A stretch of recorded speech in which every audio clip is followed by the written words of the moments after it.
over decades and beyond. And just a quick reminder of this group that is comprised of different groups, different organizations that have come together, but really united around the desire for a more prosperous future for the Ottawa. We all have our personal stories here. I've shared my own with you as a kid who grew up kayaking and paddling in this water. And I think we all agree that we can do better collectively to protect both what is happening in the upper watershed and down in the area, and to improve the environment and the community in that area. Hawaii Green Growth has been involved in this. Hawaii Green Growth as a network-based organization that focuses on Hawaii's sustainability goals, economic, social, and environmental. Beyond our 6 goals, our organization, our network decided we should look at this particular area because it cuts across every single goal. Green jobs, workforce, natural resource development, smart, sustainable communities. And the reason why this project means so much for everybody, or this effort, this work together, is it is a challenge at the moment, but it's also a tremendous opportunity to show how we can have an vision for the future. And so I just wanted to remind you that All-Hawaii Watershed Collaboration, again, is a network of different individuals and organizations that have come together under that vision. And I think there are lots of things that everybody is working on. And I think our goal here as a group is always to really find that middle path, or to meet the middle, and to make progress towards that vision of a more prosperous future. So we really hear updates from folks. I just want to name a few. I think Karen and different parts of this group were very active in recently the welcoming Makapukulea following the Hawaii sale, so we would welcome any updates. But myself being there, I was most moved by the stories from the students that have genius and brilliant ideas on what we should be doing better in this area. And it just reminds me that the thing about kids in Hawaii is that this connection between land and people is inherent. And what we're seeing through the great work of our educators here is creating those pathways for them to recognize that what is inherent to them, and we've heard some say they're even indifferent to that, is actually really important and of interest to the international community. What we as a group do, as a unique group, I think as well, is can actually provide an example for how other communities that are struggling with failing infrastructure systems and environmental challenges across the country and the world can learn from, and we can learn from other folks. So I think that was a huge moment, and really Nainoa and Nikki being part of kicking off this effort and conversation today.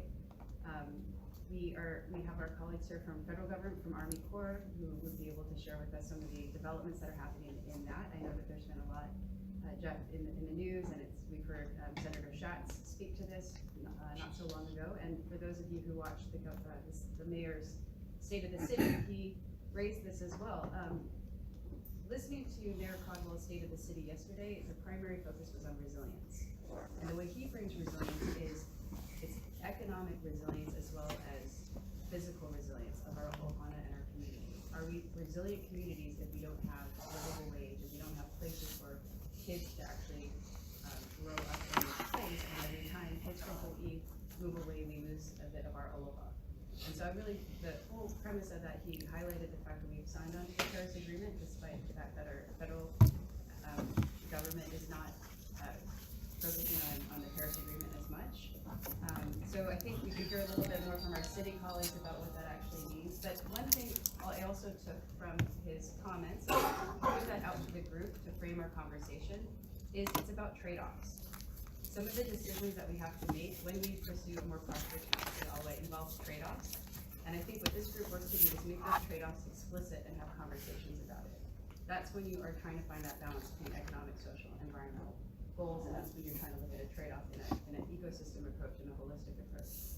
So I want to challenge this group today to recognize that we're all trying to work together, and it's about trade-offs and finding that balance. And finally, just to note that we follow sort of the Chatham House rules, where we can talk about what was said in this meeting, but we really have a place of trust in this meeting, so we don't attribute what was said by individuals outside of this group. I think that allows us to have a more free-flowing conversation, so we really encourage you to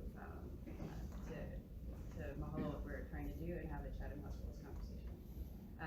So with that, I'm actually gonna hand that over to Julius to take us to the next slide.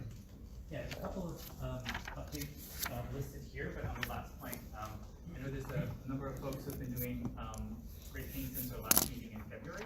So if you have updates, take that bullet as your opportunity to share what you've been doing in the past couple months. So first up, we have Jeff Herzog and Robert Cronin to provide us updates on the Army Corps of Engineers project. And just to kind of frame that a little bit, the project is designed for addressing flood mitigation and flood risk. And I think over the past couple months, we had community meetings and press and all these things, and I think it's revealed that the community really has a strong desire to do much more than that. And that's actually what this collaboration is coming together to address those trade-offs and to address cultural practices, ecosystem restoration, and community benefits as a whole. So welcome your questions to Jeff and Robert on how this project that has a very specific focus can help align with all the efforts that we're doing collectively as a collaboration. So did I get your thumb drive? I'll be honest, I'm not technology proficient, so hopefully it's on there. You're in the right spot. All right.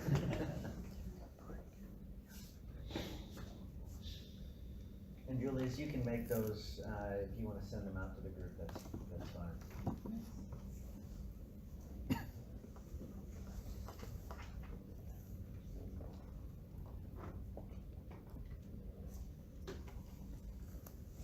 Do we say anything or do we keep quiet?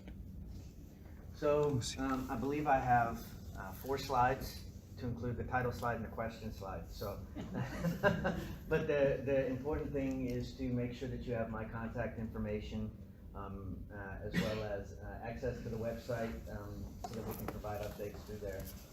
We can go ahead and go to the next slide, I guess.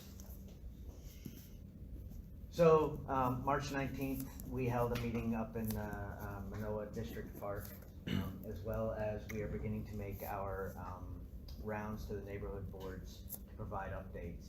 But really, we as the Corps of Engineers understand that the state legislature chose to defer on the Bill 77 in the House, and therefore it did not move beyond that. So what we are doing right now is we are talking with our partners at the City and County of Honolulu and the state of Hawaii to determine with them what is the path forward for the project. And so those conversations are ongoing right now with the City and County of Honolulu, as well as with our partners at the state. While we are doing that, though, we are moving forward on a contract that would get topographic survey work down here in the public lands on the along the Iolani Canal, in order to get topographic survey, better elevations, more accurate elevations, as well as geotechnical and sediment characterization data, that in a more meta world, in a data collection, will be used more than just for this project. So if for some reason there is no path forward for this project, that data can still be used by the Corps of Engineers as well as our partners for utilities, for expansion, for improvements to the golf course, for any climate change studies. All of that data will be available. So that's looking to be awarded towards the end of the month in June. It will be awarded to a local contractor here in the state of Hawaii, and their subs are all also local contractors here in the state of Hawaii. The big thing that I'd like to point out to this group is on June 17th we are hosting, June 18th is the Hawaii Small Business Forum. So we've deliberately made it June 17th, the day prior, at the same venue, the Honolulu Country Club, in order to capture the largest audience possible. But it's an industry and innovation day. So we're inviting University of Hawaii, we're inviting academia, we're inviting nonprofits, we're inviting industry to come and participate in a kind of a hybrid type industry day in which we will present information, but also we will provide an opportunity for industry to present information to us as far as what they've seen internationally around the country throughout other areas of the state, both in private industry, public industry, and provide their information to us, as well as we really want to be able to capture a lot of the work that you all have already been working on for so many years in parallel efforts, as well as part of the Alawai Canal Flood Control Project moving forward. And then the last thing I'm gonna say on this is,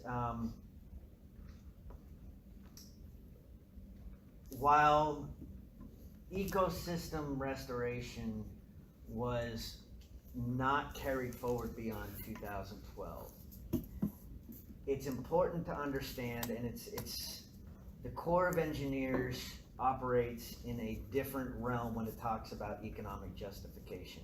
When we bring on an economist, half the time we have to reteach them how the federal government does economics. And it's the same way with ecosystem restoration.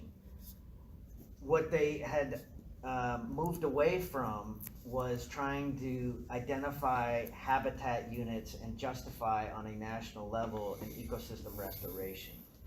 That is not to say that we have abandoned natural features and engineering with nature and incorporating secondary ecosystem benefits into the project. We're just not trying to capture them for an economic justification.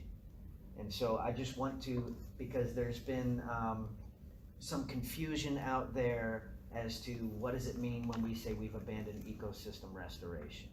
And it means that what they did was they made a determination that on a watershed-wide scale, we could not economically justify habitat units and return on investment for ecosystem restoration for federal interest.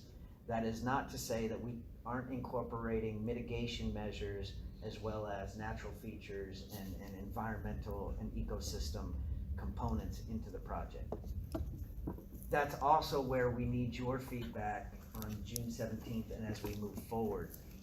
So while we have our performance requirements and our features that were determined based off of the engineering, and I'll be honest with you, if you don't believe the engineering, or if you that's fine, and if you don't like where we got our data, I can respect that, but I would encourage you to look at throughout the state, and I would encourage everyone to look throughout the state where our projects and our engineering has been very successful on the Big Island, on Kauai, on Maui, as well as here in the city and county of Honolulu, as well as across the nation.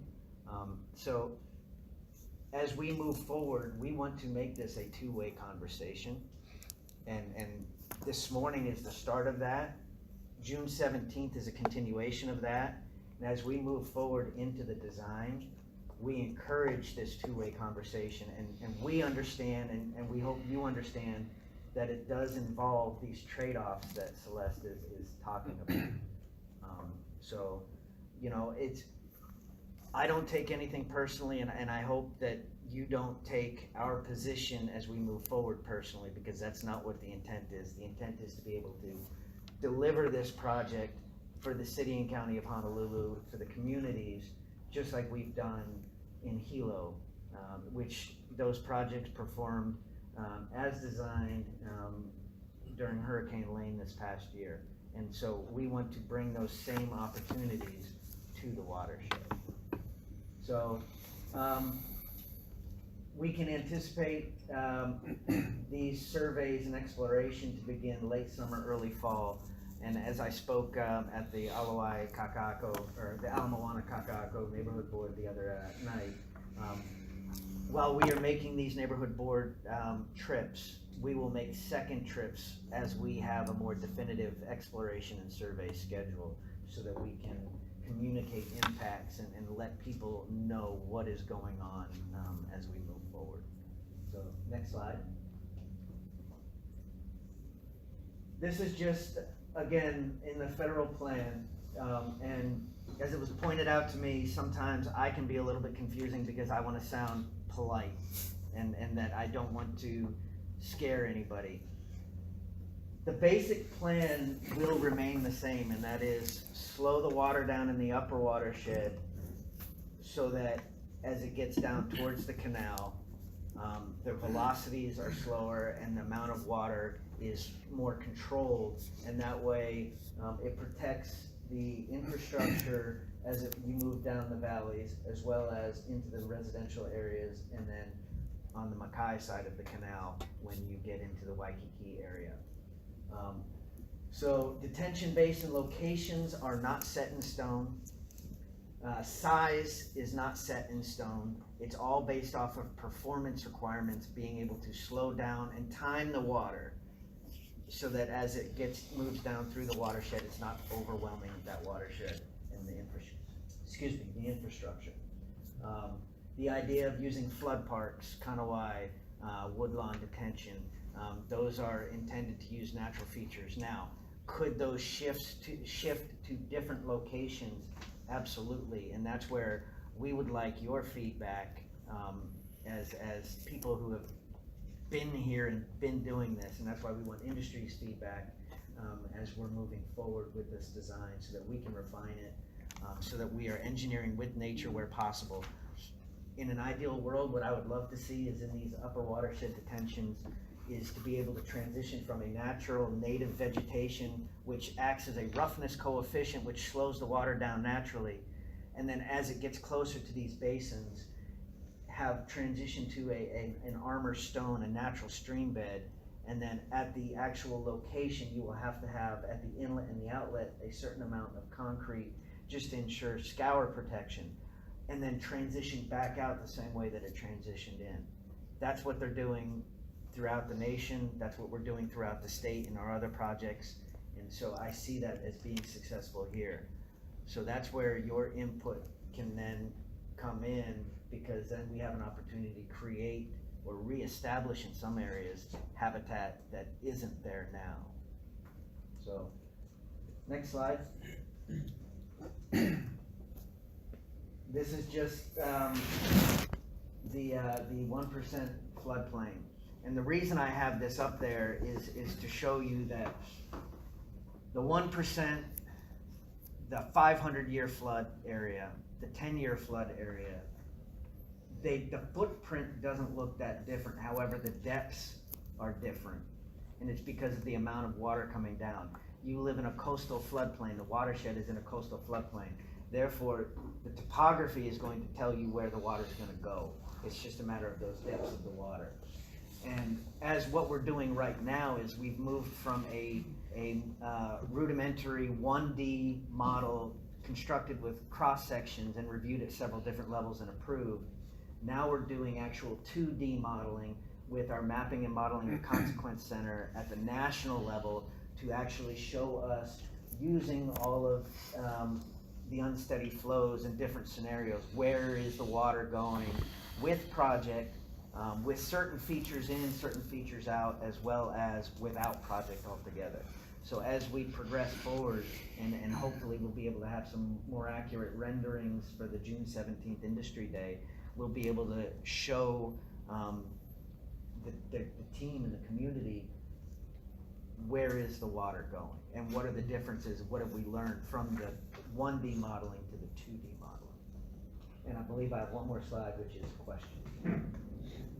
So this is a different map than the one than what we were working off earlier. It looks different to me. I haven't got the two side by side. Not this one. The one previous one? Yeah. The one previous should have been, that should be the same 1% without project conditions. That is the same? Okay. Correct. Now, this is the with project conditions, and again, like Julius and I have talked about, you have the golf course area and you have the area above that. We are currently investigating that because that inundation area above the golf course is due to drainage, and it's typically overland flow that goes through the golf course into the canal. So now, rather than inducing flooding, because that is the one thing that we're not going to do, is we're not going to create new flood problems for other locations. While we may not be able to address every location and fix interior drainage issues, we're not going to create flooding. So that's one area where we're looking at reducing that by opening up the golf course in certain locations. Then you have the Macaulay-Moilili area and the Makiki area, which we also recognize as being residual flood areas, and that's really where it's gonna be important to, work with our partners on other efforts for that interior drainage, as well as, that's where that early warning system and building resilience in the community is gonna come into play. And that is my last slide.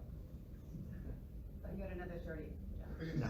My turn to jump in, right? Yeah, actually, I was gonna say, thank you so much, Jeff, for that, and, I think just some key takeaways. There seems to be some flexibility. This is an invitation for a conversation. Nothing is set in stone literally yet. And we want to hold, questions for Jeff and ask, Robert to provide some city perspective, and then we can have a conversation about that before we move on to our next agenda item. And then Robert also talked about the golf course.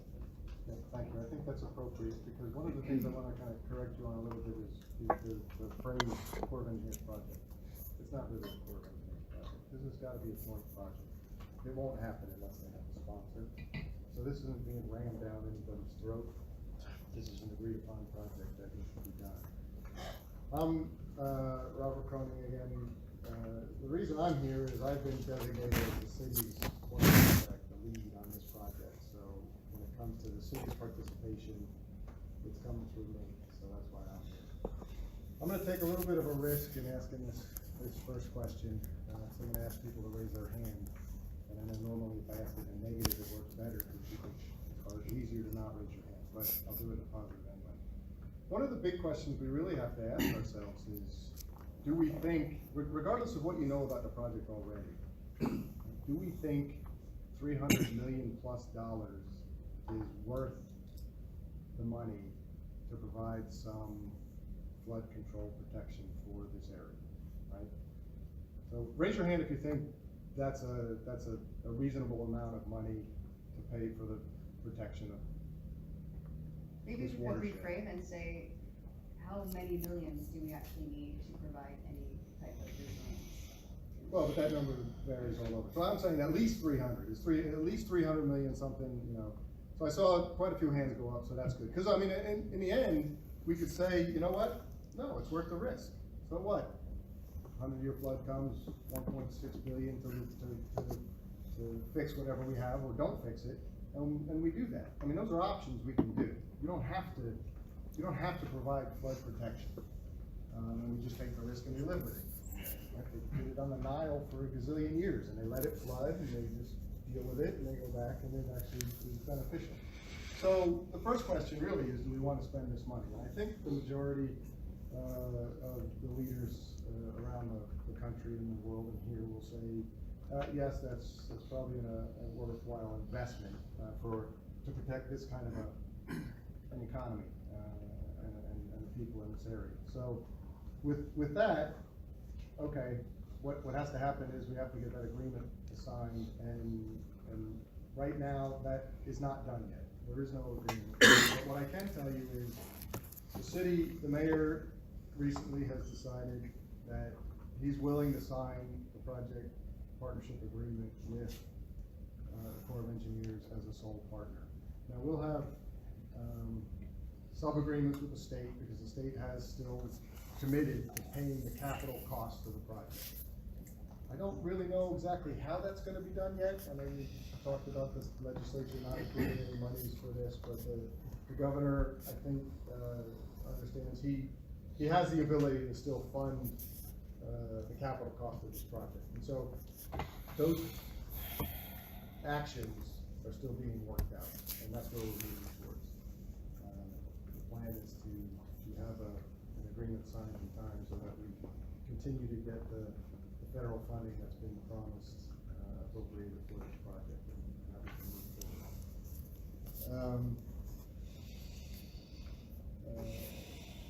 As Jeff had mentioned, and I'm the one who actually tells him he's a little too polite, but he did a very good job today. The project is basically what the project is.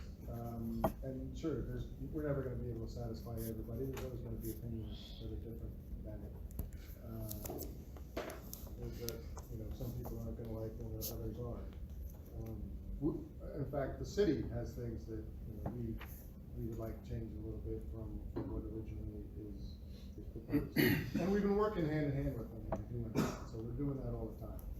And actually, what you see, the basic idea of detention basins up in the valleys and then the canal being also another large detention basin and a warning system and the golf course is being used, is still basically the same. But yes, there will be changes from what you've seen. We're pretty sure there's gonna be less wall. That's one of the big ones everybody's complaining about. There will be much less wall than what you've seen. And as Jeff had mentioned, even the detention basins up in the valleys will probably be adjusted some. We are trying to make it as least intrusive on the population as possible. But to do it, where there's no intrusion, that's, as you guys know, something that's impossible to do. So, your word trade-offs is appropriate. Got to do that with just about every project. So we are certainly working diligently to do that. And I also like Julius's mention of that this project is really just one piece of a big puzzle. This singular project is not going to protect this area 100% from the design of the flood. We need other things to do. It's really just a visual flooding, so it's the government's responsibility. This, I'd say, the largest part, mainly city and county responsibility to manage the residual flooding, but means the feds still have interest in it as well as the state does. So we have to work other projects and other avenues to do that. Things like all future development, we're going to require any development has to manage the water that falls on its property within its property. So we're not going to let it just be sent anywhere else and things like that. So there are all kinds of different activities, different policies, different things that have to happen to fill in the entire puzzle to help make this work. So this project is just one piece of it. And right now we're supportive of it and we're moving towards that. And we think we're gonna get the PPA signed in the next month and a half with the state providing a significant amount, well, with the capital costs. And then the city and county will handle the operations and maintenance afterwards. So that's basically what I have to say about the project itself. I know you wanted me to talk a little bit about the golf course. We are very interested in having the golf course also support ecosystem restoration. I'm not sure that's actually the correct phrase, but we want to divert some of the water, even not during flood time, all the time, to include tidal ocean water that comes up that can fall into the golf course, divert it into the golf course, and use it to help clean some of the polluted water that we have. So through sediment, reducing the sediment and so forth, and there were other pollutions. I understand there might even be some kind of a oyster type, crab type, whatever thing that can go and clean some of the water too. So we're certainly looking into all that kind of stuff to see if it's feasible. The golf course itself, the director of environmental enterprise services is fully on board of being able to use that. In fact, he thinks it's going to be a benefit to the golf course. We can turn this golf course, improve it significantly by running water through it. Making it a much more enjoyable experience. So we're working with the Corps of Engineers. Jeff had just mentioned to me this morning that monthly or bi-monthly, we'll be getting together to talk about different aspects of the project, and certainly one of those dedicated meetings will be the golf course itself. There are other issues that the golf course is part of the project, part of the flood control project, managing the waters that fall. And so we need to make sure that that's done correctly, but while we're doing that, we might as well make it something useful for the golf course itself. So we're in the process of getting that done and having those meetings and turning it into a recreational area as much as, well, it is a recreational area, but improving its recreational abilities and using it to help clean the water. I think that's about it I have, because I have to get going to another meeting this morning on climate change. So it's all Before you disappear, first of all, thanks, Robert, and I also just want to leave the opportunity for some folks to ask questions before we go to the next agenda item, but I do want to note that the golf course in particular is interesting to me because during the period of these conversations, and actually 2 years ago, there was this Make the Alloway Awesome challenge that was really kicked off by David Lasner and Iolani. They were in New York, they were inspired by what was happening with the Hudson and the oysters, and then came back here and said, you know, we launched this, the folks were part of this, we had student groups participate, Iolani schools won several awards, as did Arizona State University. But one of the crazy ideas that one of the student groups proposed is let's redirect the water and flood the golf course. And I think everybody thought, well, that's the craziest idea ever, and none of the golfers or the golf course managers are actually going to embrace this. They did some excellent designs. I'm pointing to Amanda Ellis, who's with ASU. We had the opportunity to look at that. They were looking at that ecosystem restoration component.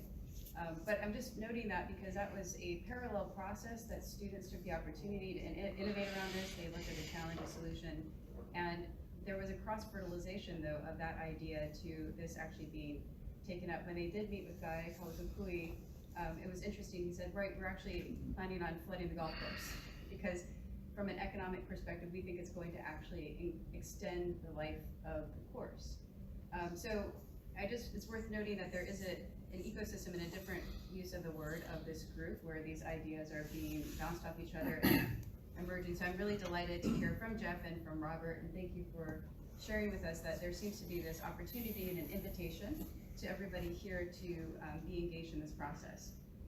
I know we have a full agenda, but are there questions for Quick Robert? question. Oh yeah.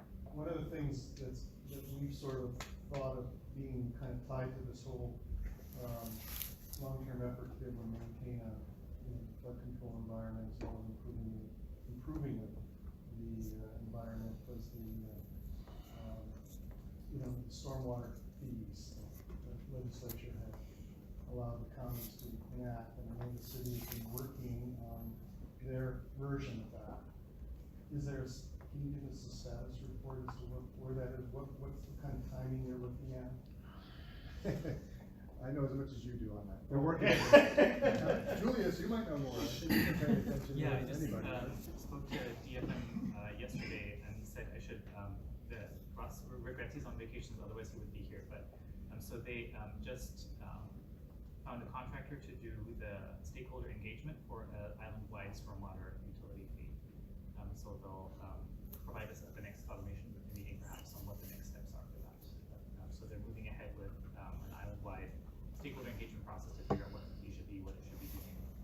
Did that answer your question? Yes, sort of. But we're sort of in a little bit of a chicken and the egg situation because the civic that we were talking about trying to put together to work with the city on the maintenance side would be funded through those stormwater fees. So until that at least the direction is set up there, it's hard to go too much further. So I'm trying to work out a timeline in my head as to how fast or slow we can proceed regarding that, and is there an interim step? There may well be an interim step, and so that's the way I asked. So and the reason I elaborate is because it's sort of something this whole group is involved with. No, I understand. So what you could say, Ross, and trying to get some information on Andy for that. I'm not wrong. Okay. If there's, well, I have another question. Just a quick question, I hope. In the overall design phase for this project, I'm familiar with like 30%, 60% kind of final design. Where would you say we are in that scheme? And the context of my question is, we've got 100 kind of add-on projects that everybody wants to include. And I'll just share one of those that we've been talking about is a debris catchment system at the kind of the entry points to the canal that capture floating debris, trash primarily. At what point is it too late to begin to add on projects like that? I don't think it's ever too late, because even if it's not part of this project, the city and county can do it on its own. So, as far as this project goes, it's, I think around 30% is what we're calling it. As a system, it's at a 30%. However, each individual element has to go from where it's at to a 35%, 65%, 90%, and then 100%. So as a system, we have determined 30%, slow the water down, catch the debris, create flood parks, use the canal, the golf course on its way out. As a system, it's at a 30%. The individual elements they still have to go all the way through each level. So we're never ones to stop innovation, stop good ideas. You can always send them to the city. I mean, we've got the whole, it's a complaint part of the city, but you don't have to always complain. You can send ideas, you can send congratulations or whatever too, or send it to me directly, any ideas you have, and we take them all seriously. We take them and analyze them and either, we'll provide a response. Sometimes the response is thanks, but it's not.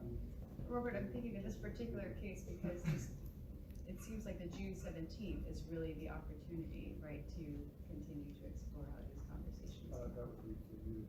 Yeah. So if it comes to me, I'm gonna send it to Jeff anyway, or just send it straight to Jeff too. So. And then this group as well, as a helpful group to try and look at the different projects that are. And the other thing, I've already, and I've had conversations with some of the state legislatures, and I've had conversations with the LNR in that there's a lot of parallel opportunities for us to take with this project that are not necessarily tied to this federal funding, but we can explore those on a smaller scale. Because we couldn't do it on a wide watershed scale project, that doesn't mean that there's not projects within the watershed on a smaller scale that we can't address with our core authorities. And we've made that commitment to the state and to the DLNR. I think Sean, you know. Just a quick question, because I'm not sure just if everyone's on the same page, but as representative of an elected municipal government, have you received the consent of your neighborhood boards and your constituents to be moving forward in this project? The consent? The consent, Actually, or like has it been voted We upon? received a lot Has of it been? resolutions that say they would like us to wait for cities. Okay, I just want to make sure everyone knows Yeah. how the community is. No, there's been significant resistance against this and a lot of asking us to pause. So we take that into consideration. Isn't there sort of a natural pause built into it? It sure sounds like it at this point, since you've had so much continued work to do on design. Just the fact that it's gonna take a while to work through those design phases sort of creates a natural ability for the community to interact at that level. Is that correct, Jim? That is correct. That is the stage that we're in right now. So I really think, Robert, that should be the position of the elected government, is we've got built into this project a point to which we're still evaluating the final designs for a lot of these aspects, and therefore it's open to discussion. Well, there's some of that, but there's also some of the reasons behind why people or organizations want us to halt are not compelling reasons. A lot of this is emotional, right? And so it takes leaders within the government to understand what's emotional and what's compelling, logical reasons to stop. And there's a lot of misinformation out there, a lot of misinformation. For instance, there's a lot of people who keep still complaining that we're adding risk to the valleys up in the upper watershed. That's not, I mean, technically, infinitesimal additional risk. Infinitesimal. Because yes, you're putting, during a 100-year storm, those detention basins, they have to hold back water. And when you then create a dam, there's some risk. But, I mean, there's no more risk in that dam breaking than you walking in any of these buildings and it collapsing on your head. And people are not stopping going into buildings for fear of it collapsing on their head. So there's a lot of misinformation out there. and it's an emotional misinformation, that we have to analyze all that stuff and still make tough decisions. So no, there are legitimate, things that have been submitted to us that we have to adjust, and we will. And we're going around and talking to neighborhood boards, so you're right, there is some cost now, we have time. And we're taking steps to help try to provide better information for the public, and that's one of the things that we haven't done well. It's kind of the system, this break between feasibility and now, PPA towards construction, and the change in the government's ability to, fund this, and their fast tracking of this is all kind of thrown things out of whack, that there's this pause in here that has also been a public outreach pause, and so we haven't done a great job there, but yeah, there's still time right now where we're getting out and we're talking to people and we're letting them know what the facts are, and I think, Jeff has talked to quite a few people himself, and I think, people are starting to understand a little better that this project is valuable, and the amount of risk that we're adding to it is certainly worth it. So, That's a quick one. We have a 25-year partnership with Palolo Housing, and I'm just wondering if I'd like to hear what people in Palolo are saying, and can you tell me when you'll present to the Palolo Neighborhood Board? June 12th, June 12th, okay, thank you. neighborhood board number 6. Thank you. I think the elephant in the living room here is that you have not yet had adequate community open public meetings. You've had one at the Manoa gym, and it was a pretty hostile reaction. I think the EIS laws say that you should have had many of these meetings along the way. I don't think going to the neighborhood boards and giving a little 10-minute dinky 4-slide thing is enough.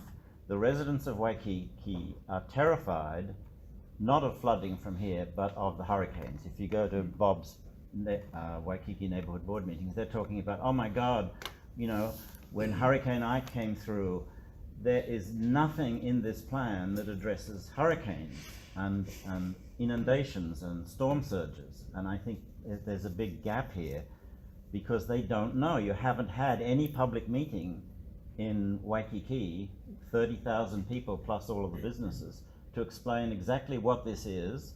And by the way, Mr. Croning, I don't think it's emotional to say that people are upset about 4-foot-high concrete walls being built along the canal and destroying half of Alawai Boulevard. I don't think that's emotional. And so I think there needs to be a much better job of actually saying what this is and what it isn't. And I don't think it needs to be just you talking. I think you need to have other opinions.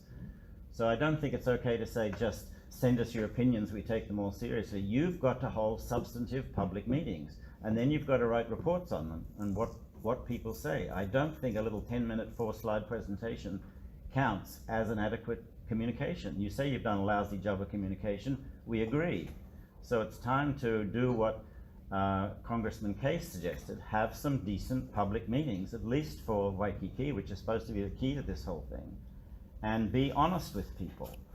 So we've got to disconnect. The mayor mentioned it last night. The state government is adhering to the Paris protocols, admits, believes in climate change, sustainability, and then you guys report to the executive branch. The president is your chief and doesn't believe in climate change. So somehow we've got to work all this out together. That you need. We don't. That's one of the things I've learned in the civil world versus the military world. No, we don't answer to the president. The executive branch isn't a hierarchical element in civil governments. So, it's clear we can disagree with the federal government. So that's not true. You're also not true on the EIS. The EIS doesn't require anything more. So they've met all the public requirements there. I think we're going above and beyond what is required. And yes, we haven't done a good job. We should do a much better job of getting out there. And that's one of the things we're starting to do. As I mentioned, it's an odd situation that we didn't handle well. We hadn't done this before because of the way this project is going. But yes, we are going to get out there more. I'd also just like to highlight the hurricane.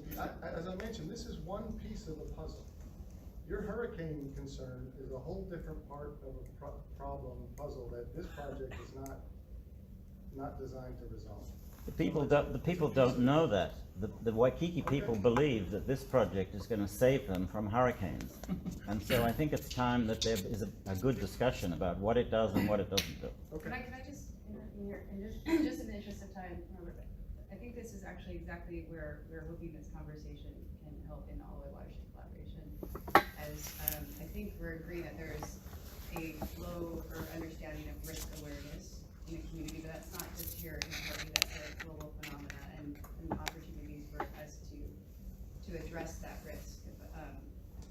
And what the different options are, but I think this is really an invitation, Robert, if we're hearing that the engagement hasn't been, to the level that we think is needed, or the feedback, but I'm seeing this as an entry point, where the group can actually help contribute to that. And I also want to note that we can't have the entire watershed in this room with us today, or in these meetings. All of us are responsible for reaching back out to our stakeholders, our partners in our networks, to communicate and talk and discuss risk and all of these things. So I see this as an invitation, and I think what I'd like to do is get input from this group on the best ways to do that and the opportunities to do that. I don't hear, I'm hearing an acknowledgement that there needs to be a lot more communication around this, and I think we're getting some good feedback. So let's just, I think this is something that moving forward, we've actually, the June 17th, but if there are other opportunities that the collaboration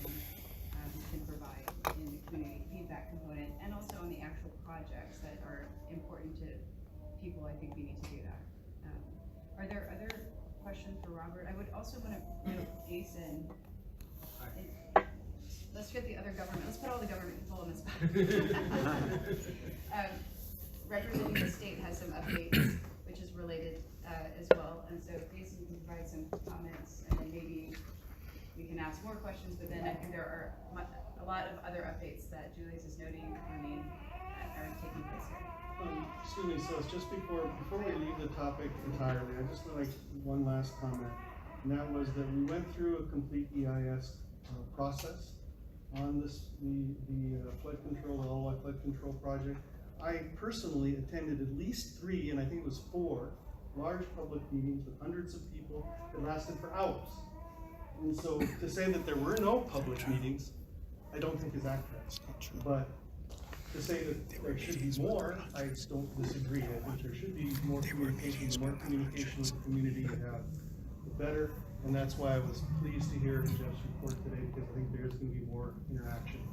So I just get a little upset when people tell me there's no public meeting when I was there. And I think we've all been at those meetings, and so I think one of the things I would challenge this group is this is an innovative excellence. Let's talk about how we have these meetings. So if there's a 4-point slide or a 30-page slide, and there's just information flowing one way, maybe that doesn't count as a community meeting. To have a dialogue, like the dialogue that we're challenging ourselves to have today, I think this is a really helpful start to that. And I think we should hold ourselves accountable to how we progress in the conversation, to really try to have the types of conversations we all want to really move this forward. As I said, the one thing I'm very confident about and really pleased is that we all really have the future of a more prosperous Alawai in mind. And those are very many pieces and parts, and this is a huge undertaking. So I think just to say that there were community meetings, I think it's not sufficient. And I don't disagree that It's how we're sufficient. communicating with each other and how that information is flowing. Okay, yeah. Do we, put point? Yeah, put Jason on the spot. Yeah. State of Hawaii don't have anything to add to the Hawaii flood control project. It's kind of moving towards the city right now. So they've been before. But what I have to add is we do have the Alawai Canal dredging project and wall improvement. That one we're hoping to start sometime in August and September. We're still trying to obtain all the permit approvals for that one, and once approved, we can begin the project. So right now, the contractor gave them notice to proceed only for pre-construction work, where they able to submit the materials, any designs or shop drawings for approval, order long lead items. So we've been working with the contractors on those parts. Once we obtain our permit approvals, we have one outstanding to Army Corp. And once that's approved, we'll probably issue that deed for construction. construction. Prior to that, before we start, we'll hold some meetings with communities and neighborhood boards and send out emails to active community and business association regarding our start, so we give them a timeline, phasing, whatever plans the contractor has to offer. Probably sometime next June, starting June, July. As for the first job went out last year for the all-white dredging.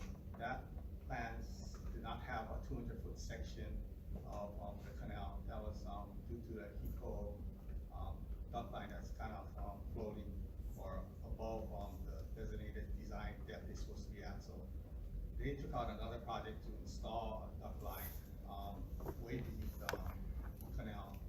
I think that one's scheduled to finish sometime in June, July, is what I heard. And at that time, the existing cables that's in the canal will be de-energized. So at that part, we'll dredge that section too. So that part was solicited for bids, and the bid came in yesterday. There's only one bidder, came in under budget, so that's good. So we're gonna apply, and that's the same contract with Davids of the first dredging. So once that occurs, we have that one contract with the entire canal. The depths are, I think, minus 12 feet near Alwana Boulevard Bridge, and about 10 feet to about 9 feet all the way towards the Manoa Pololo Drainage Canal. And from there, it tapers down to about 4 feet towards the Kakapulu Library to the dredge depth. So that's all to offer. Any questions? How long do you think this project will take? Contractor said 9 months. We gave them 1 year.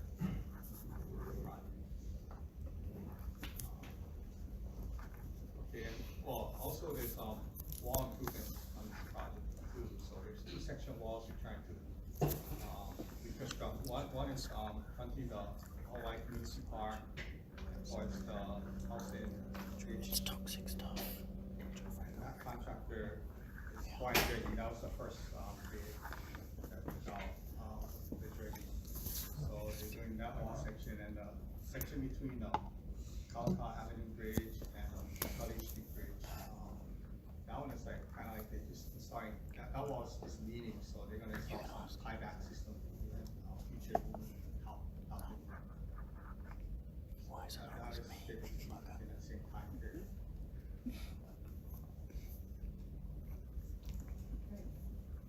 Just, it seems to me a simple disaggregation of what this project is, what this project is designed to do, what the timeframes are for them, because I'm sure people will assume that what the state's doing is part of this. It seems, and then the clarification that the Alawai Watershed Project is not tied to hurricane mitigation. Seems to me that some sort of simple communication, because otherwise people are gonna think this is part of this other thing. And you were very good about essentially saying the state is not involved in this other thing, but I don't think people will know that.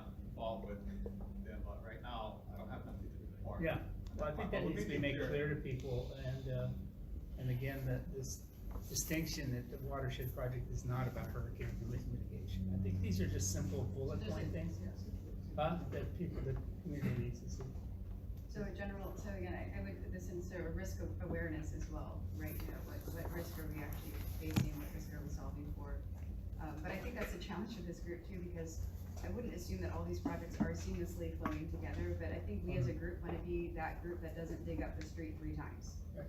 Because projects are missing each other by a month. That's been a stated objective of ours, I think, since we started convening, and we've recognized even in the early days that was happening. So maybe a mechanism to actually explain the risk, but also to have an idea of the different projects that are actually happening. Well, I think there's 2 parts of what he was just saying.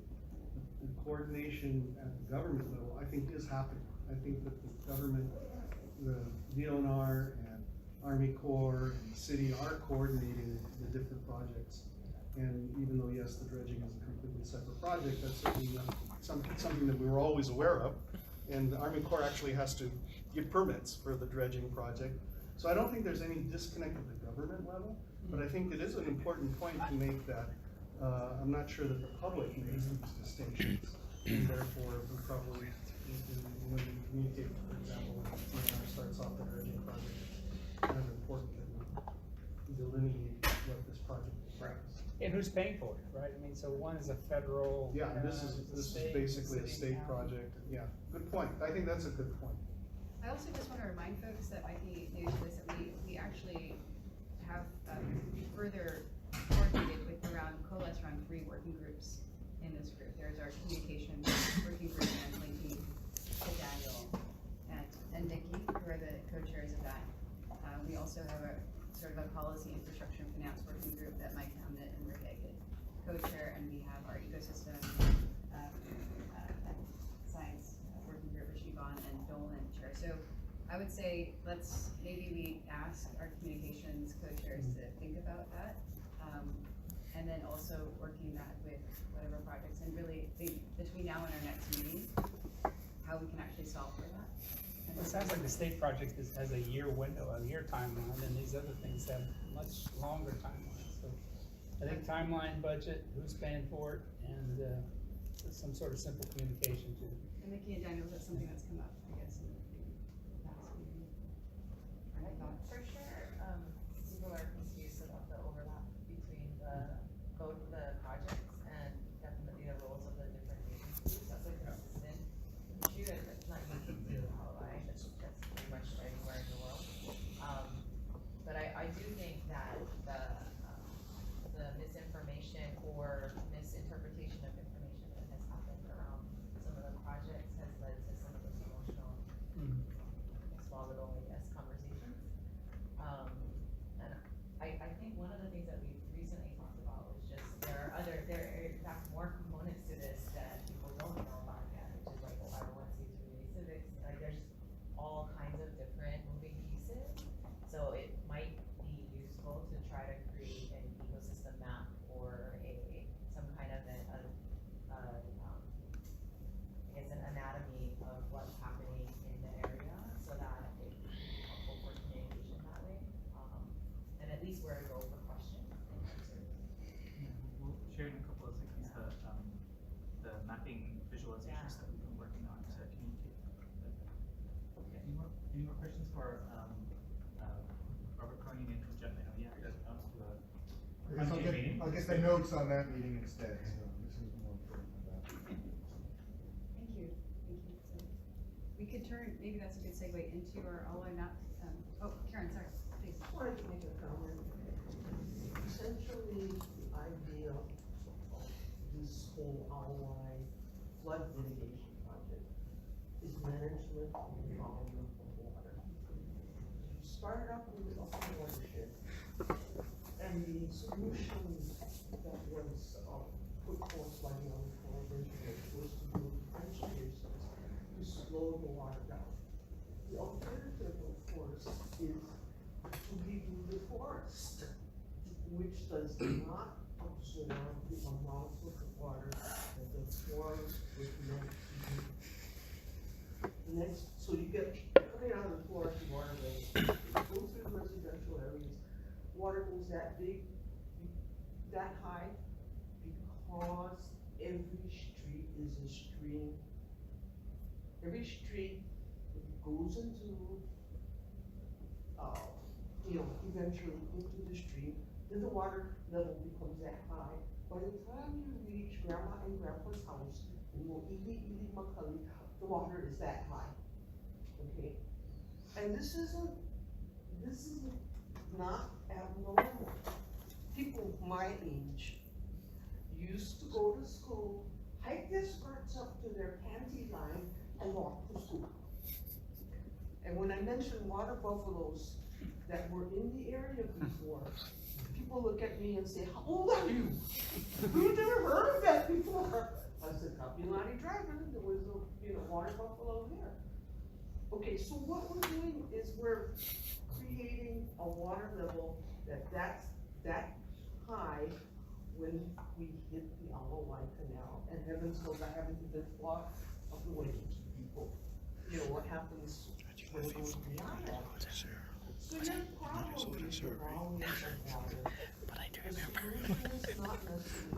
necessarily engineering, because if the forest were able to absorb, you wouldn't have this much coming out of it. For the city, maybe the answer is more in top political realm. Don't let people concrete over their driveways, for Pete's sake. Reduce the amount of stuff coming out of residential neighborhoods that's going eventually into the streams that gives you water level that. So, opening up to the ecosystem restoration options and political options may be as good an answer. I am not particularly against the Army Corps of Engineers project. Because I'm not looking at what's in the upper watershed. I'm looking at the grandmas and the grandpas that live in Homestead, McCully, and whatnot. How do you keep their homes from being destroyed? Because if they're inundated, who's going to survive the movie and whatnot? So I think the objective maybe isn't the engineering. So I think if you go to the people that are going to be affected, it may lead you in another direction of how to solve this. So beautiful point, and I'm glad you brought that up, and that's why I've mentioned before that this is one piece of a big puzzle. There are a million other options we could do. And frankly, what you're talking about, a lot of them would be quite drastic and probably are not politically acceptable. We have what we have now. So what's happened so far, we can call it past sins of whatever governments have been there, but we've built in places that are natural flood areas. If we had done it right from the beginning, we would have never built in any place that flooded. We would never have to worry about it. Although there is one variable that's happened, is we're expecting heavier storms now than before. So unless we had predicted that 1,000 years ago, we'd still be in somewhat of a problem. So we are where we are now, and we have to solve the problem. And I think the way we're going is a piece of that solution is an engineered solution. But no, there are certainly other parts of the solution. That's why I talk about capturing rain and keeping it on your property, using rain barrels, reforestation. Actually, I think we have a lot more forests now than we did 50 years ago, 60 years ago. We've done much better at planting trees and growing things that help absorb. So you're correct. All of this is part of a big puzzle to solve the problem. And there are many, many different solutions. So we would love to be able to have a fully green, serene, lovely solution. Unfortunately, to do that probably means kicking a bunch of people out, moving a lot of buildings all over the place, and those costs are crazy. So the trade-offs, that's where you come into the trade-offs. Today, as of a solution of today. But remember, some of us like me are going to be around all that longer. So the thinking should be, what am I going to leave my grandchildren? You've got to be able to plan for the future now in order to preserve this with them. So these are not short-term solutions, but we can begin to build the commitment toward it. Karen, I appreciate your comment. I want to say I'm actually hearing a lot of agreement here, and I think we are where we are because of poor planning. I think that's happened in the past. Karen, I really appreciate what you're saying, and actually it's something that this group has actually explored and will continue to explore. Let's look at the hydrology. Let's look at what the flood mitigation benefit could be of reforestation of native trees. It's something that this group is committed to, and we've actually engaged DLNR on looking actually what that component could be. I know we're hearing some conversations about the flexibility in the flood detention, but I think this group is very committed to looking, if not technically in a more economic benefit for ecosystem as currently defined in a federal government context. This is certainly what we're talking about here, and I think you're raising a good point, again, about the trade-offs of the communities. We're not just talking about economic risk here, we're talking about lives of people whenever there's a hurricane or anything like that, so I think we will be mindful of that.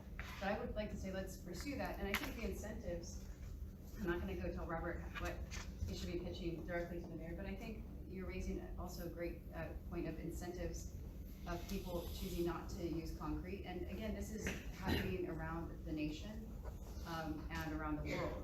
People are getting, there's an economic incentive not to pave over your property and actually to have more porous pavement and look at natural systems. So, but with that, I'd like to turn over and give our colleagues from, and I also want to note, Sean is doing some really amazing research on this. Sean will have that, we have that resource available on the website on just mapping and really understanding how these streams are flowing. So really want to thank you for all of that you've done, and I think that plays a critical piece in what this group should see moving forward. I'm going to turn to you, H, on the design. Thanks, Ronnie. See you, Robert. And turning to the LOI maps, is that Great. So before we get updates on Nova Ekulu, I want to recognize that we have some, I think we have one or two folks more on the phone. We have Corey Yap and Trevor Atkins joining us as well. So you want to introduce yourself? Corey Yap from Nova Ekulu as well as Smart ROI program. Sure, Before we get to that, so this is one of, speaking of trade-offs and maps, so this is one thing that I'm turning to Rebecca Fogarty from the UH Community Design Center, but kind of having the collaboration be a hub of all these different trade-offs and visualizing them in the map. So these are some of the maps we've produced, but there will be more as well. So kind of just going over, so this is, here we're having the streams and the different data waters that Smart Holloway has developed. Kind of visualized here, this is a historic map of, I think, 1901, the coastline, the fish ponds, the stream flows. This is a FEMA disaster map. And this is a map that shows all the public and private schools and universities and where their campuses are located. This one is about the landowners, which pieces of this watershed are state-owned, city-owned, privately owned. This one maps out all the cesspools that are in the area. So these maps are going to be pulled together as a hub on the All Way Collaboration website, but actually the source maps live on all these different places on the web. So we'll link them to the actual interactive data where you can click on each individual data logger and see what's happening with Smart All Way. And you can click on these parcels and say who is the landowner in particular. Some of those you can see who is the school. So all these maps are not something that we generate as a collaboration, but something that we just pull together and visualize in the same space for this watershed. So you want to give some more advocates? No, stealing your thunder here. We gave a really great summary of what we've been doing for the past couple months. But generally, we've been gathering GIS data to visualize some of the risks and the assets within the All watershed. So things like the FEMA map and showing where the streams run through neighborhoods, seeing where people live, and so the community can see where they relate to certain assets and risks. So generally, it was just to kind of help everyone kind of understand like where they are and what is in the watershed. So yeah. And to make his point about communication, that people want to see themselves situated in all the different issues and things that are going on. And I think one of the maps we're also working on for 2018 and 19 is to map out who's actually doing the restoration work already in the watershed. And Iolani and Nova Ekulu have been great at already visualizing that on their own websites in an interactive way to see which parts of the streams are under active stewardship, which ones are not, which ones are under the city adopt a stream program, those kinds of things. So maybe I'll turn it over to some updates from the April 20 Stream Restoration Day, which is the biggest annual work day and volunteer effort. So Iman, Trevor, and Corey, updates to share from that. So we had our watershed-wide Aloha Aina Day. It actually started, it was the fourth one, starting with the Mikihi Aloha Aina that Josh and Nora have done, and then in the last couple of years, we've been never been great? Can you talk a little bit about it? Oh, sorry, can you guys hear? I'm always going to challenge you to do that. Okay, sorry. So in this year's Aloha Aina, we collectively, all the schools and organizations in the watershed took out over 14,000 pounds of trash. And we had over 600 volunteers and actually don't know, but it's probably over 50 organizations and schools.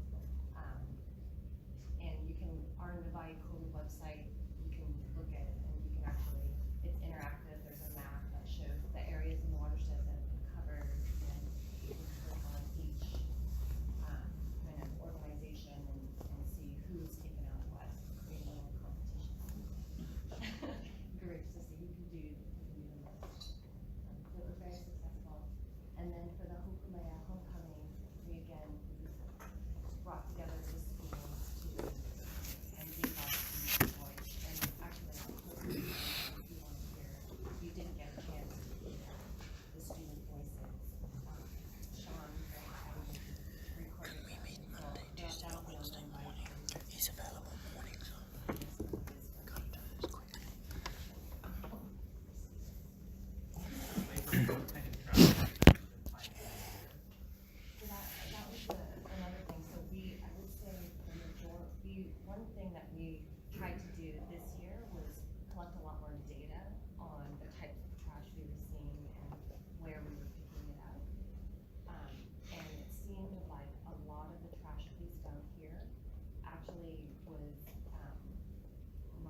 was totally unaware of that, that's interesting. Just want to add to that, Iolani and I were talking that maybe we should somehow alert some of these people that you guys is coming, because they don't always know if it's a high water event, and a lot of that usually just is getting swept down because they're just unaware of what's going on, and just because we kind of like run our heads away sometimes, that they're part of our community, we really want to reach out to these people that we don't want to assume that whatever is coming down to you is disregarded, it's just that you're just unaware that there belonging to actual risk of so forth. Yeah, so just I still spent a lot of time quoting streams, but like walking the stream, you notice that there are certain areas right on the stream by asphalt where people aren't going. So providing more security, they're just, you know, I think that's probably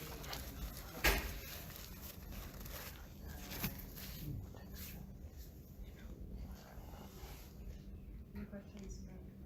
But I want to thank you. I think this highlights again this question. It's not just of trade-offs, but everything we are looking at is economic, social, environmental, and recognizing that these are particularly at-risk communities as well. That risk, I think that's a great point for losing their livelihoods as well, but also contributing to an environmental challenge that we're all facing. So I think it's really important to be mindful of the entire ecosystem of our community. Any other? Yeah, I went to, a couple of updates, one from Ramsey, one from Marion, and then especially we have with us today from Europe. But I wanted to start off with Marion on updates from the oyster cages. Oh, sure. We thank the group also for the opportunity to be at the Hokulea Homecoming, first larger community exhibit. And it was really great to have everybody at our conference. We are putting we did put oysters in the water for the first time in association with that. They're at the Hawaii Yacht Club at the moment, doing very well in the waters there. And we're putting our second batch in the water this coming week at Pearl Harbor. And we are having our founding director, Robert F. Kennedy Jr., present for that special occasion with the Navy and some of our partners there. So we're moving along, and we are gearing up to be able to put oysters in more locations. So it was very exciting to hear some of the plans about potentially the golf course and the Alawai Canal itself for the future. Before I turn to Ramsey for updates on the Manoa Learning Center, I wanted to recognize that we have Chimrit with us today from Europe. She won the European Innovator of the Year Award. Maybe Amanda can talk a little bit more. But the topic of e-concrete or ecological concrete that provides a substrate for things like oysters and other invertebrates to actually create both in the marine and the brackish water more vibrant ecosystem is really interesting. So let's see if you can share a few words. We can pull some slides up. I can put them in if you like. But yeah, Amanda, do you want to say a little more about Chimrit's being here for this week? Thank you so much, everybody, for the opportunity to tell you a little bit about her invention. She is a marine biologist who is very much preoccupied with trying to make sure that we have as environmentally friendly solutions as possible, even though we know we are going to have to build marine structures given the rapid onset of climate change. She's involved with the Billion Oyster Project in New York and is doing construction post-Sandy there. Has a number of global projects around the world, including Monaco, Florida Keys. So we've been working just since she did her postdoc on this topic, and we saw Suzanne Case yesterday, very interested in this concrete. She's going to explain to you why it's so environmentally friendly and why it's a really good option for a place like Hawaii, where we know we have to build marine infrastructure, but we want to make it as environmentally sensitive and biodiversity friendly as possible. Thanks for the introduction and for the willingness to hear about this availability. As mentioned, I'm actually a marine biologist, and we're not fond of concrete, but we have developed a concrete solution exactly for those intersections when living shorelines and soft solutions are not feasible from various perspectives of either cost-benefit analysis marine life to concrete infrastructure. So we really must use concrete for our protections, but we can do it in a way that actually enhances marine growth. The vision is based on three elements that works in synergy. The concrete composition, we really change the slide in the slide quality addings of the concrete to make it more inviting for marine life. We do that without compromising the strength or the longevity of the concrete. We change the surface texture and the three-dimensional design. So we can see some of the things, instead of having a flat seawall, for example, we have features that will allow for growth of different marine organisms. We have different solutions. So we have different solutions designed for different engineering needs. If it's army units for revetments and breakwaters, we're actually submitting for the Living Breakwaters project in New York, working with the Building Oyster project, an oyster enhancement on a breakwater structure that is aimed to come to life with an ecological design. So we have seawalls, we have high-flow habitats in order to provide some of those precious marine habitats that are water retaining features. When we build our coastline, we typically armor and don't allow for the borders to hold and to have house for different crabs and sea anemones and whatnot. So we are using different design solutions of concrete that are integrated with the unique engineering needs in really what we call a minimization. And within breakwaters, I think is one of the best case studies that we're going to have. It's one of the first projects of the Coast Center Resiliency Strategy that is going to go actually into construction. It's now at final bid stages under DOSER. And our team under CR, we work with state landscape architects and the whole consortium with the Building Oyster project on designing a much more holistic solution for protecting the coastlines of Staten Island that suffered not just from surge, but also from the recreate impact during the storm. And the method of breakwaters is going to give structural protection, but also create a diverse suite of habitat enhancements that have different capacities on the seaward side, on the landward side, and they include what we designed as reef streets, which is basically institutions that mimic reefs or oyster reefs.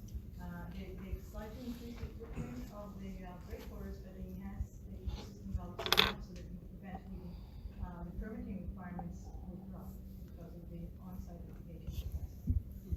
And as I mentioned, this is all done in conjunction with the Building Oyster project. So these specific armor units you see here have places to have add-ons for oyster enhancement. So you would have these small units that you would produce in an oyster hatchery or spat and shell that can go inside the armor unit and really enhance the unit. I'm envisioning things like this for potential enhancements in Hawaii.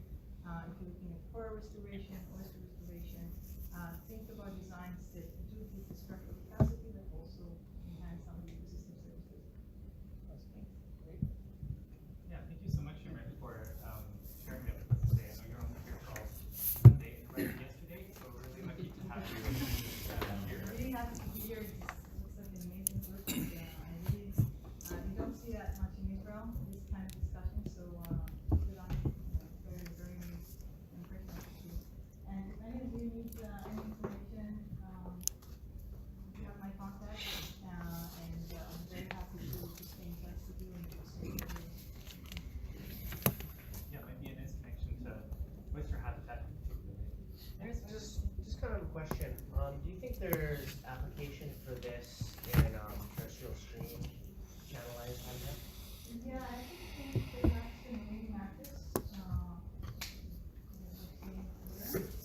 We've had some discussions about applying those for star protection that become greenery. We do use this also for a green wall solution that they didn't present, so we have discussed to tweak the mix design to allow for mosses, lichens, vegetation, algae. So we could definitely look into that. A lot of the strength that we have in the technology relies with the fact that it becomes covered with marine life in estuaries and marine environments, and that marine growth includes a lot of calcium carbonate skeletons that exist by different organisms, which actually makes the concrete stronger. So there's evidence that in the marine environment there's also structural advantages of technology. In the freshwater it will mostly be really for an ecological perspective.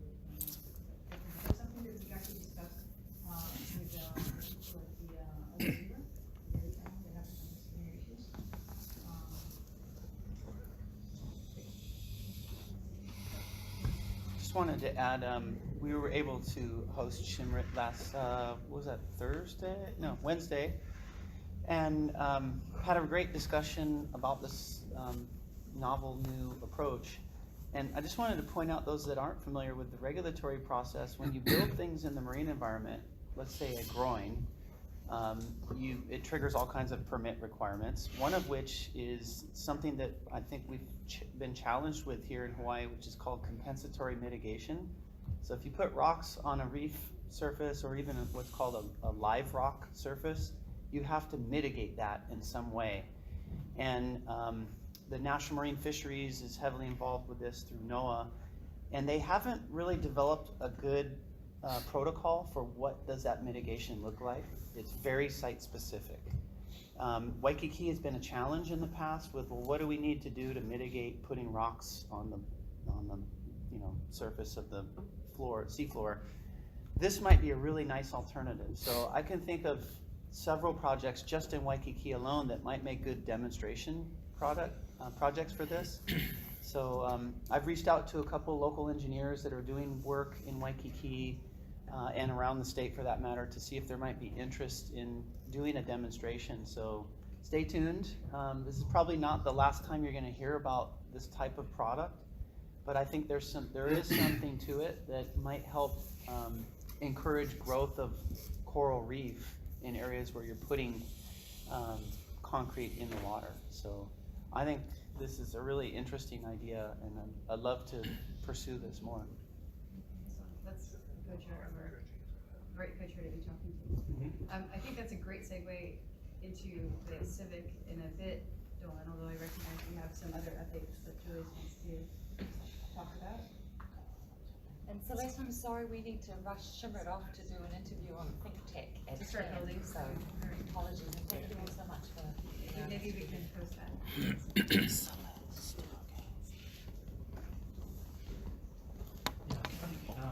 A couple of updates on the community investment vehicle.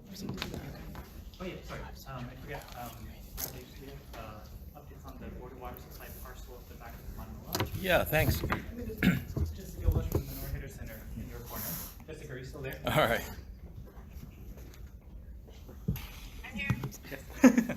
Awesome. Hi, Jessica. Ramsey here. Thank you. On behalf of the Board of Water Supply, Barry Usigawa wasn't able to make it, so he asked me to speak to and provide a quick update on the Manoa Learning Center, which was the starting operation term for it. PBR Hawaii has been helping with some of the outreach engagement as well as with the EA right now, which should be coming out shortly. So the next step for that process is that we'll be going to the neighborhood board. We've already been scheduled to be on one of their upcoming agendas. But essentially, the Board of Water Supply, as many of you know, has a property just adjacent to the Paradise Park area. On a map, parcel maps would be parcels 19, 21, and 20. I have a few handouts that I'll send around. I don't have one for everyone, but so please share if you want to. But initially, the concept was to establish a learning facility or center that focuses on watershed management, which is utilizing an ongoing farm and actually restoring a farm parcels that were there previously. Over the last year, we met with a number of stakeholders in the community, agencies, businesses, as well as individuals and nonprofits, some being in the room today. And as a result of that, got some feedback on concepts, concerns, aspirations for the entire watershed. And how a facility like this might support and work in conjunction with others, including the Heritage Center, Hawaii Watershed Association, Lion Arboretum. And because it's intended for education, to be conscious that there are multiple education opportunities in the valley and not to create some confusion. So internally we're operating, we're using the term Kamala o Manoa Mauka. So primarily looking at the entire area, not to just say that it's just for one specific spot. To acknowledge the fact that education, watershed management education is an ongoing practice. So we're really where we are right now is completing the EA. We will be going to neighborhood board. And one of the things many of the stakeholders suggested is expanding the outreach and providing more opportunity for community to know more about it, to contribute to it. And at this point, there have been some concerns about a brick and mortar facility that is not in the plan. It's really how to utilize existing facilities that are adjacent, looking at partnerships, more collaborations, convergences, if you will, and to possibly utilize the space, find new users or other users to provide for that education, which includes restoration of the Aina, as Karen was talking about, and continuing education for long-term generations. So that's kind of the quick update. Yeah. If you have any questions, Greg Nakai is the person who's working on the EA at PBR Hawaii. Information is here, and I can provide you with cards at the end of the meeting. All right? Just a quick question of what is the parcel used for now? Is there a pumping station there? Or? No, currently there is an educational activity going on, and that is your place-based education going on, but it is not a pumping station. Some of you may know of the Kumu'ola project, so that's what's up there currently. Great. Okay, so just and for the folks who here for the first time at a class, one of the things that this group collectively has been working towards is the idea of managing this watershed at a district level and actually creating an entity that we're calling the Community Investment Vehicle to coordinate the different pieces that we've heard about today, right? That no single project can actually solve everything, but that in order to manage this watershed holistically, there should be an entity that can work across jurisdictions, across priorities of the system, local practices, and infrastructure and resilience in a way that actually supports and uplifts all the different work that folks are doing already. So that's what the Community Investment Vehicle is really about. So I wanted to give a brief update on what we're working on in 2019 to establish that. So this is a kind of updated slide from the last meeting in February. So we did the legal and financial analysis over the course of 2018, which identified a couple of case studies from other places in the world with similar things and looking how to create that under Hawaii law. We came up with 3 options. One was a state agency, one was a semi-autonomous city agency, and one was a pathway through special improvement district law that would be established in the city council. So that's what the all-way collaboration decided to pursue when we met at the golf course, I think in August of last year. And then financed by a stormwater fee that would be supplemental to the island-wide DFM stormwater fee. So we discussed that one in particular at the Manoa Heritage Center meeting. I forget when it was. I think also in the fall of last year. To really look at how can we engage all the properties and all the communities in the responsibility to manage the stormwater effectively in this water. So we have that report. We have a bill draft that includes the plan on what activities the stormwater fee and the community investment vehicle would be working on. We've engaged 6 out of the 8 neighborhood boards, and I'm happy that we have one neighborhood board chair here as well, and a couple of members who are on neighborhood boards as well, who've been really excited and happy to hear. Actually, so I kind of present on behalf of a number of different folks and share pictures and slides of the events and activities that we do. And what I'm hearing from the neighborhood boards and the public there is that they're super excited to see that people are actually doing work in the watershed, and to see people actually doing action. So they're excited to support a holistic way to manage our watershed. And then we do have a number of project programs and examples that we've been identifying in the working groups to say, okay, these are the gaps on this particular project, be it hosting data on a particular server or being maintenance for more innovative ideas to do green infrastructure.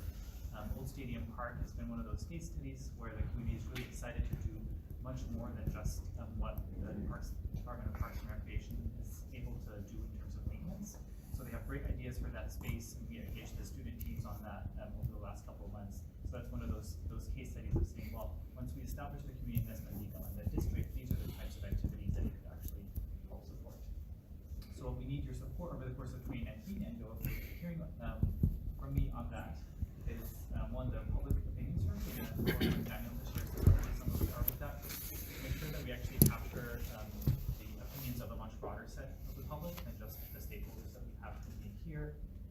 Working on the stormwater fee plus formula exactly in collaboration with DFM and respecting, as they've said, their timeline of how fast they're moving there.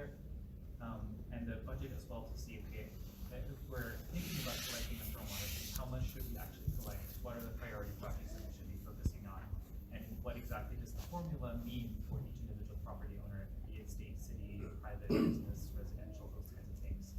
High rainfall area, low rainfall area, in the floodplain, outside the floodplain, all those parameters.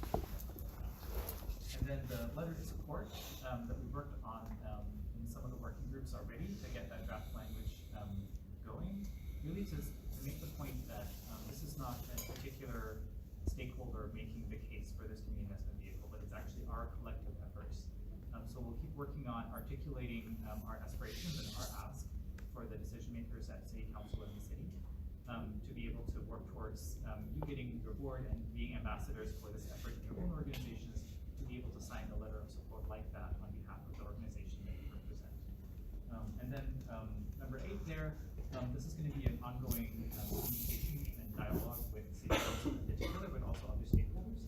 Really is kind of going to Celeste's point earlier, we don't represent everyone in this watershed, but the organizations that you are connected with in your own networks, you activate them and get their input and their share so that when City Council members ask whoever their network is, that they will be familiar with this concept, that you've shared this idea, and the concept and the meaningful work that we're doing here. So the updates that we're providing today to each other, feel free to share that also with your networks to make sure that there's effective communication in your networks.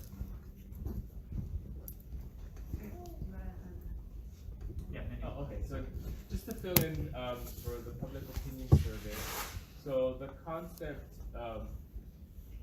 is that, following up, I think the city's already starting in identifying how, the reception to the stormwater fees. There's also reception to the e-civic program, and also measuring what people know about the needs and the issues in the Iolani area. It's both a residential, well, it's 3 parts: residential survey, a visitor survey, because it affects so many people here, and then also a business survey, or combinations of that as well as interviews. So we're just getting started on piloting just the beginning part. So we'll be coming back to everybody either through the committees or also culling through what's already been spoken about to identify the issues, the concepts to be tested, what's close to the infrastructure side too. That was already identified in the report as well. A lot of the concepts that we can test to see where people stand, to give us more information of how to craft the overall legislation going forward, providing that to City Council.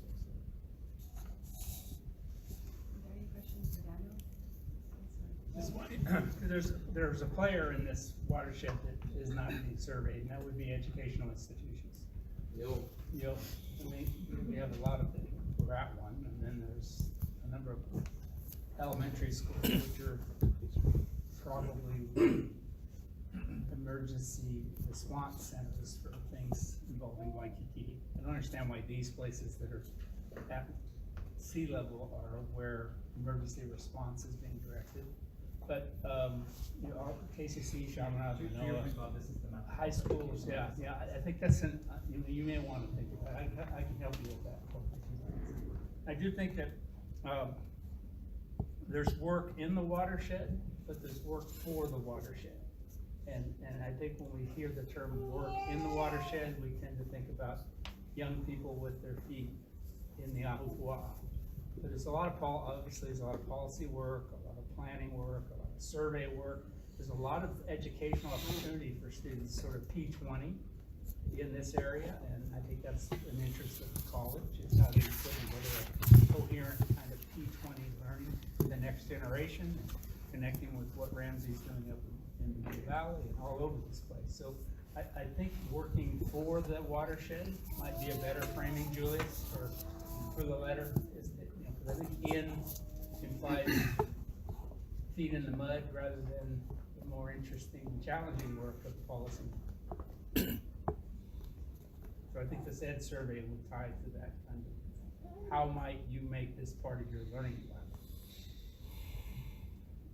Julius, just had one thought as we were presenting this, and that is that maybe a good model we should start to think about adding to the civic is, in the Waikiki Beach Special Improvement District Association, Dolan has kind of created a stakeholder advisory committee of involved everybody we could think of that had a stake in what's going on at Waikiki Beach. And that group meets not on like a monthly basis, but I guess it's roughly quarterly or semi-annually, depending on the issues that are being discussed. Because if eventually we set up this civic and has a board and it's the operational entity as well as the planning entity for what goes forward, we see in the future, we don't want to lose that connection to the community, the collaboration is created. And so it seems to me that it's sort of a natural way to do this. You know, the all-way collaboration will become that advisory entity to the civic once it gets. And just a thought is, if you're presenting a thing, that might be a good way to integrate the effort, going forward. Great suggestion. Yeah, questions, comments? We got 5 minutes. Then, as I said, I think we're capturing a lot of excellent insights, everything from the need to increase risk awareness in our community to opportunities to actually integrate green infrastructure in different ways. Concrete, I think we've heard some fascinating examples. I also appreciate Shimrit's comments that she didn't see too many meetings like this in Israel. And I would note that maybe there aren't enough of these types of meetings, and I just really want to mahalo everybody for coming here together in a spirit of collaboration and learning from each other. And I know that there are tons of conversations that are going to be happening the second we conclude this conversation that hopefully feeds back into this. I'm just really delighted and excited about all of the collective efforts that are happening. And one of the things we are really working to do is how we can fund these different aspects, these different groups. So we're always interested in how we can help support the grant applications that we can contribute to. I know we want to support the survey work, we want to support some of the educational outreach and communication components. So I welcome your thoughts on that.